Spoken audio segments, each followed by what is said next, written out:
content that built most LinkedIn brands is becoming worthless. And I'm not being dramatic. Something shifted. For years, the playbook was clear. Teach people how to do things, share frameworks, give step-by-step instructions, position yourself as the expert. That worked, it built audiences, it built businesses, but it's not working the same way anymore. And if you're still leading how-to content, you are probably feeling it. So here's what changed. AI can now give people personalized how-to advice instantly. Someone wants to know how to write a LinkedIn hook? They can ask ChatGPT and get a decent answer in seconds, tailored to their industry, tailored to their situation. That tutorial you spent 3 hours writing, it's competing with infinite free personalized instruction. And this isn't a future problem because it is happening right now. Jay Claus posted something recently that stuck with me. He's been creating educational content on LinkedIn and YouTube for years, built a massive audience doing it. And he said something that I think a lot of creators are feeling but not saying out loud. How-to instructional content is still useful, but it's far less valuable now because it's easier to just prompt an AI about your specific situation and get personalized guidance in moments. As an educational creator, that could feel very scary. If you are building a personal brand on LinkedIn, if you are trying to become a known voice in your industry, if you've been following the Teach to Build Authority playbook, then this matters because the game just completely changed. So why trust me? I run a LinkedIn content strategy agency. We work with founders and executives every single day on this exact problem. How do you stand out when everyone has access to the same information? And what we've noticed over the past year is a clear pattern. The how-to content that used to perform is flattening, but something else is working better than ever. The shift is simple to say, but hard to do. It's moving from how-to how I. How-to content positions you as a teacher standing above your audience that AI can easily replicate because if they need the instructions, there's a way to search for it. How I content positions you as you figuring them out as well with them. You're sharing, you're learning as you learn it, you're inviting them into your processes. You're not lecturing from a stage, and you are positioning yourself as someone that is credible to say so. Think about the people you actually trust online, the creators whose content you'd never skip, the voices you'd actually hire or recommend. I'd bet they are not the ones giving you the generic frameworks, they're the ones showing you their actual thinking, their real decisions, their honest results, including the failures. There are 5 types of content that people are still seeking out. And none of them are tutorials. 1, long-form writing where people connect dots between different ideas in ways that feel original. 2, effortful work where you can tell someone, put real time and skill into making something. 3, demonstrations where people show their actual processes, not just explain concepts. 4, interviews with people who have unique, verifiable experiences. And 5, what we call good hangs, people who just make you feel comfortable and at ease. Notice what's missing?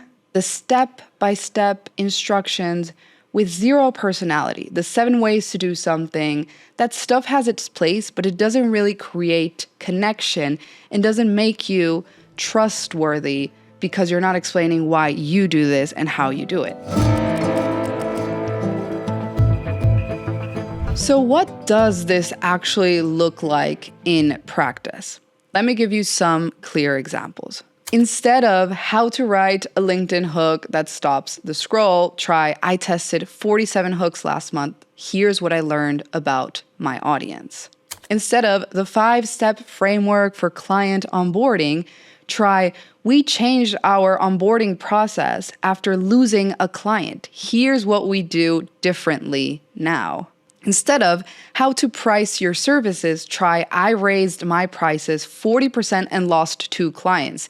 Here's why I do it again. You see the difference? One is generic advice anyone could give. The other is a real story only you can tell.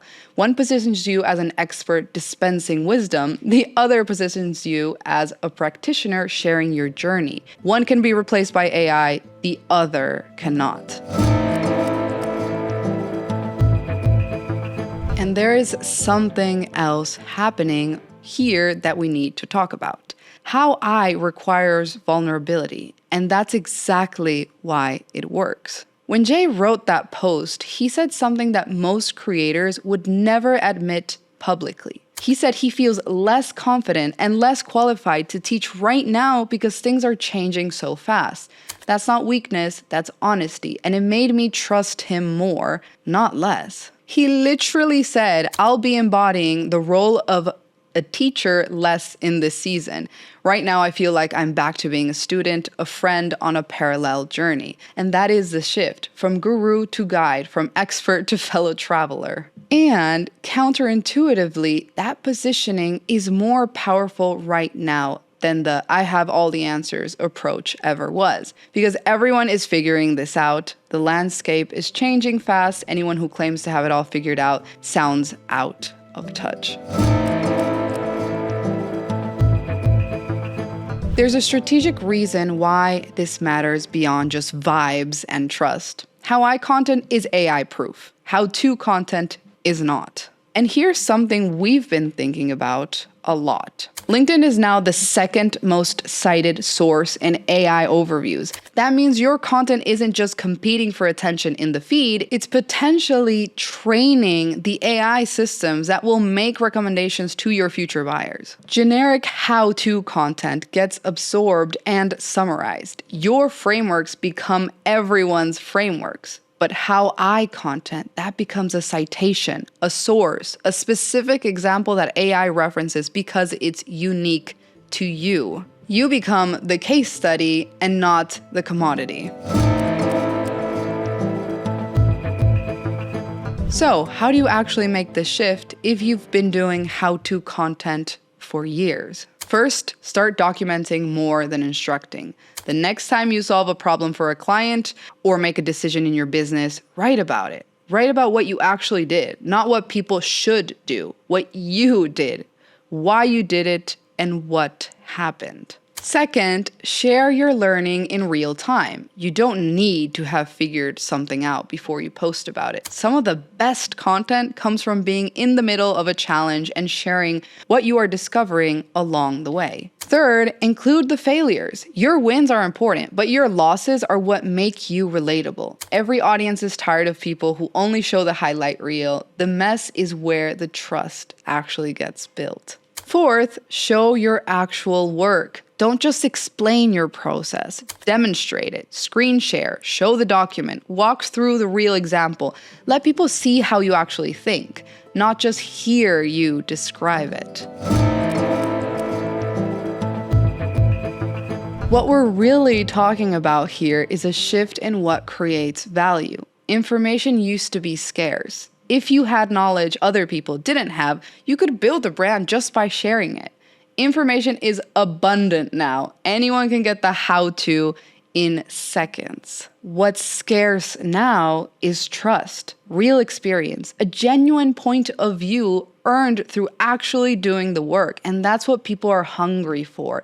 And that's what cuts through the noise. The how-to era of content isn't completely dead. Very specific instructional content still has a place. But if that's all you are creating, you're playing a game you can't win anymore. The thought leaders who will win the next few years are the ones who shift from how-to how-I, from here's what you should do to here's what I'm doing and learning. That's the trust shift, and it's already happening. And speaking about how-I, if you want more stuff like this, broken down into step-by-step workflows you can actually use, I co-write a free newsletter called The Workflow with Sara Latanzio. No fluff, no hype, just battle-tested AI and content workflows every 2 weeks. Links in the description. And if you're a B2B founder or executive who wants a content system that actually drives revenue, that's what we do at Distinctiva. The links also down below. And if you want more content about things that are actually working in B2B, LinkedIn, and different content systems, feel free to subscribe. See you in the next one.